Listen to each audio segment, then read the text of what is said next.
As far as how it benefits the citizens, we've been weighed and judged by outsiders to verify that our procedures and the way we do things is that we've got all the bases covered. That's the biggest part of accreditation, is to make sure you're not missing something.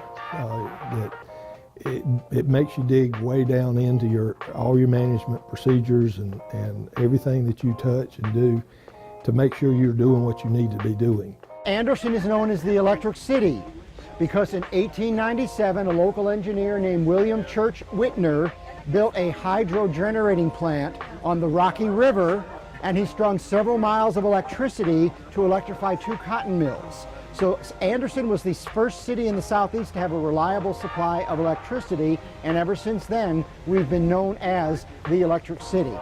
It's also part of our legacy.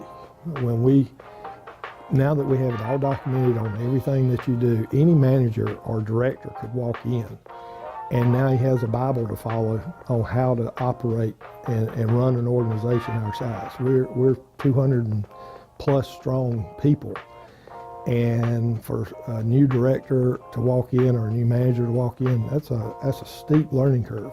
One of the things we love about being accredited by the American Public Works Association, it gives you an opportunity to do a self-assessment of your agency, to reduce duplication, to increase morale, and to be the best that we can be for the citizens of Anderson County.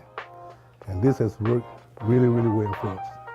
We have been privileged to become the first agency in the state of South Carolina to be accredited by the American Public Works Association, and this is something that we are very, very proud of. If you look out to the right, you'll see the outskirts of the Anderson Regional Airport, which does not have commercial air service, but it literally is our county's front door to the world, because we will have business jets flying in here all the time. First Quality, which is our big paper manufacturer, they're based in Pennsylvania, and they actually fly 2 jets here when they visit because of their company's policy. They don't want all their executives on one jet should something happen, so they fly 2 identical jets here from Pennsylvania.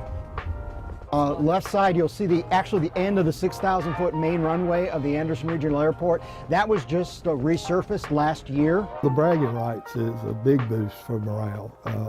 It was really nice the first time that we were the only ones and people were calling us, how do you do this? How do you do that? I don't point out intersections, but since I have public works professionals, I can tell you the intersection we're coming up to, which is real cockeyed. Next year, our State Department of Transportation is going to build a roundabout at this intersection. It'll be the 3rd roundabout in our county. It was a pride thing in the beginning, but it was mainly to where we could be sure that we are part of the elite public works in the country. And by going through this accreditation, we know that we're as good as any other organization our size anywhere in the country. The lake was authorized by the Flood Control Act of 1950. It was authorized for recreation, flood control, and hydropower. And the interesting story about the lake is when the Corps of Engineers began mapping land use in the 1950s, the area where we built Green Pond Landing had been reserved for more than 50 years for public recreation. So it was just waiting for Anderson County to come up with this concept. We're busting at seams. We're running out of office space, storage space for archival stuff that we have to keep up with. And our shop is desperately needed.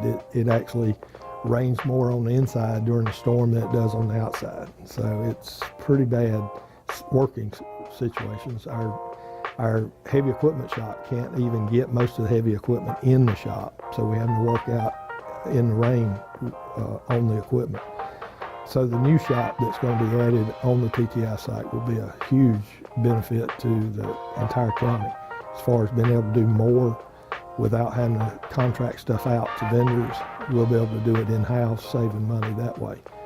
One of the things we pride ourselves on is partnering with everybody, and this is a true partnership. We had our federal elected officials helping, we had our state officials helping, local, TTI, everybody come together to make really make the project we just left happen. But part of the deal was, with the grant money and their savings of moving into a more efficient building, they gave us this building, just gave it. Now, there was a lot of grant money to go up there, but still, they're giving us 300,000 square feet of office space and about 700,000 square feet of warehouse space. And then how many acres? About 100 acres. Pretty much all of the many departments in Public Works will be moving under one roof.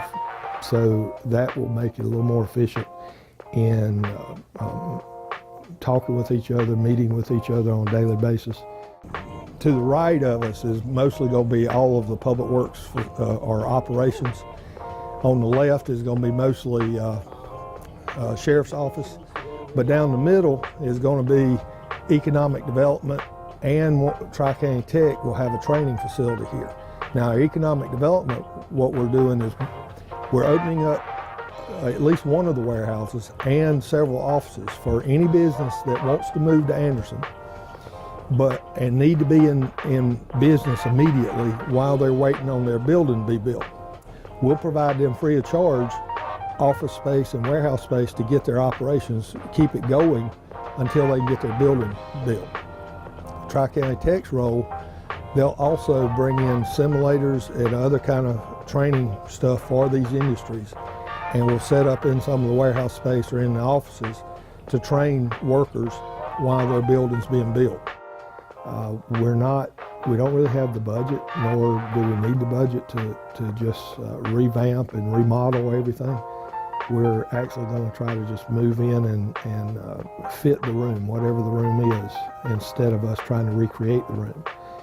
And TTI is being gracious enough. They're going to leave a lot of the furniture there, petitions, even some audio-visual equipment. All of that's going to stay in place. So we should be able to move in with very little effort. Just move in and move our files, and we'll be ready to go. You have to go through about 609 practices in order to be accredited. So we have been working diligently to make that happen. After 4 years, you have to be re-accredited, so they'll know that you're still continuing to do self-assessment and continue to improve on your particular practices.